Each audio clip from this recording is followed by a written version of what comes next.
Maqaa Abbaa, kan Ilmaa, kan Hafuura Qulqulluu, Waaqayyo tokkoon. Ameen.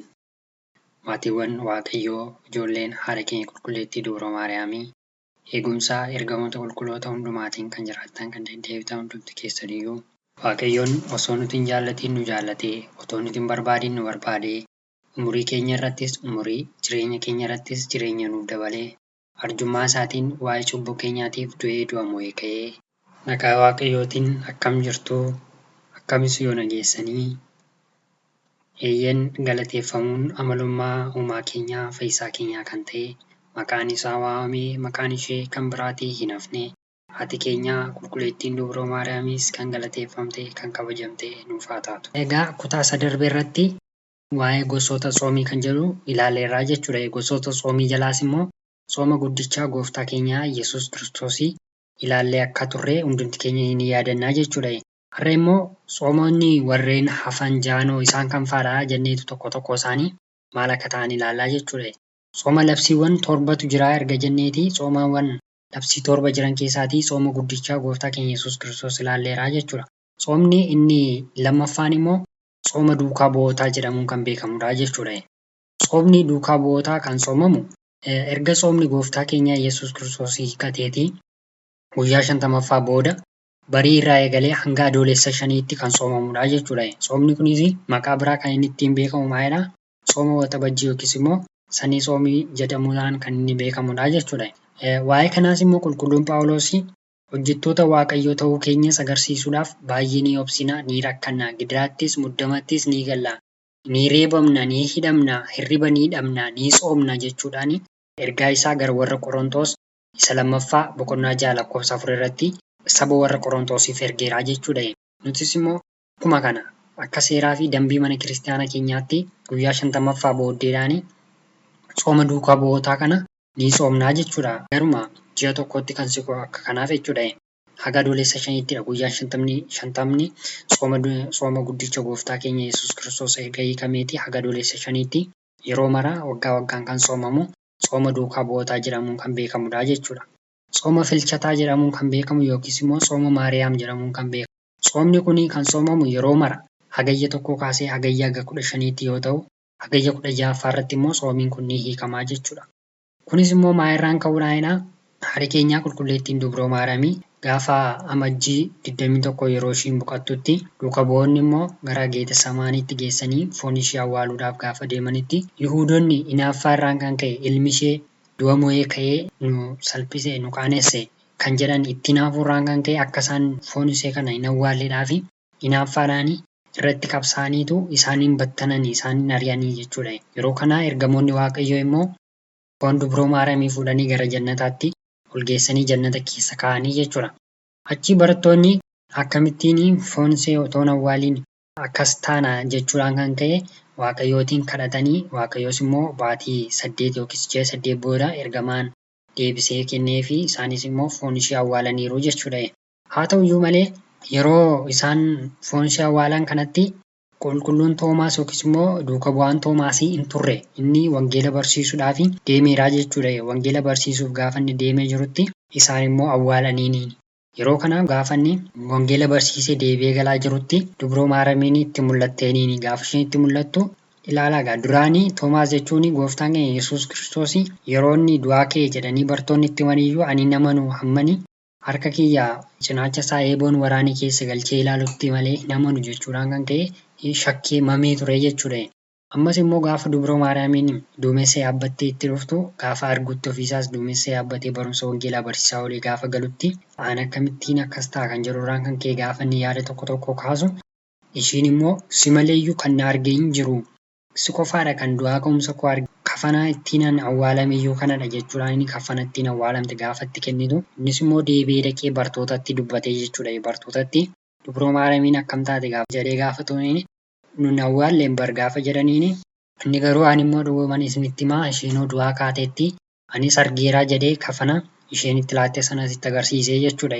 Bartoonnis immoo xiiqii sanarraan kan ka'anii waggaa tokko booda nun du'aa ka'umsa Dubroo Maariyaamii akkamiin hin arginamna jechuudhaan kadhannaa godhatanii tsooma qabatanii subaayee qabatanii jechuudha. San booda gaafa torban 2 soomanii jedhanii gaafa guyyaa 16ffaa kana irratti Dubroo Maariyaamiin itti mul'atte du'aa ka'umsa ishees bartoonni arganiiru jechuudha. Nutis egaa waa'ee kanaaf jecha akka seeraaf dambii mana kiristaanaa keenyaatti ni soomna, ni kadhanna, ni sagadnaa jechuudha. Yeroo kana keessattis immoo waa'ee Dubroo Maariyaamiin itti mul'atu jennee kadhannaanii jechuudha. Inni arfaffaan tsooma labsii jedhamuudhaan kan beekamu tsooma gannaa yookiis immoo tsooma raajotaa jedhamee isa beekamudha. Tsoomni raajotaa kun sadaasa 15 eegaluudhaan hanga muddee 28 yookiis 29tti kan jiru hanga guyyaa dhalachuu gooftaa keenya fayyisaa keenya Yesuus Kiristoositti kan turu ta'a jechuudha. Kanas immoo raajonni gooftaan Yesuus Kiristoos ni dhalate jedhanii hawwii guddaadhaan eegaa kan isaan turani. Tsoomaatiinis immoo simachuu qabna jechuudhaan kan isaan tsoomani. Nutis har'aa ni tsoomna, ni eegnaa jechuudha. Guyyaa yaadannoo kanaadhaaf jecha kan tsoomiin itti taasifamudha jechuudha.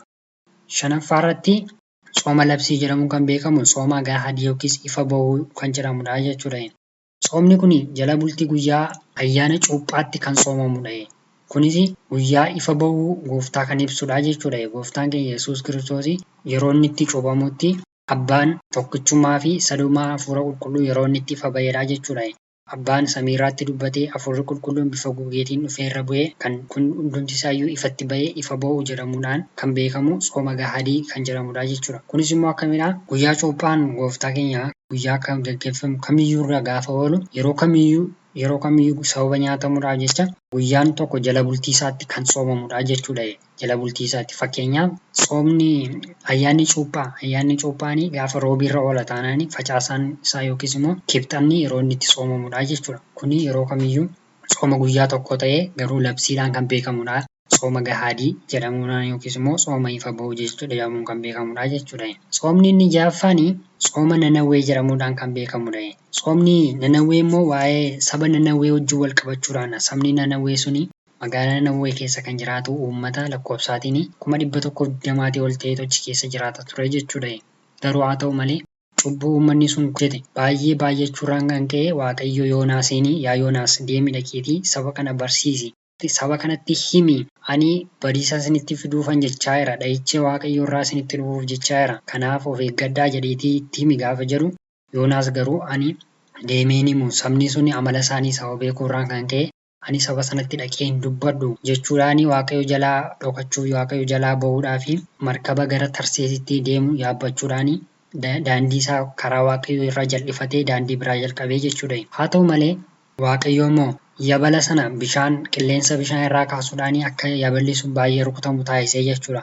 Yeroo kana isaan qabeenyaa warri jalbicharraa yookiis immoo yabalicharra jiran hundumtiyyuu qabeenyaa qaban bishaan itti gadi guuranis garuu bishaan suni qilleensi dhaabbachuu hin dandeenye jechuudha.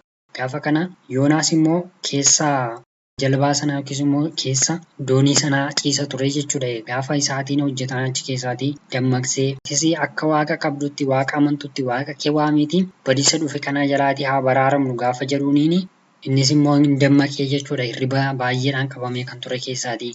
Gaafa kana fala gaafa dhabanitti ixaa buufanna jedhanii gaafa eegalanii ixaan eenyurradha kan iseen buutu Yoonaas irradha jechuudha.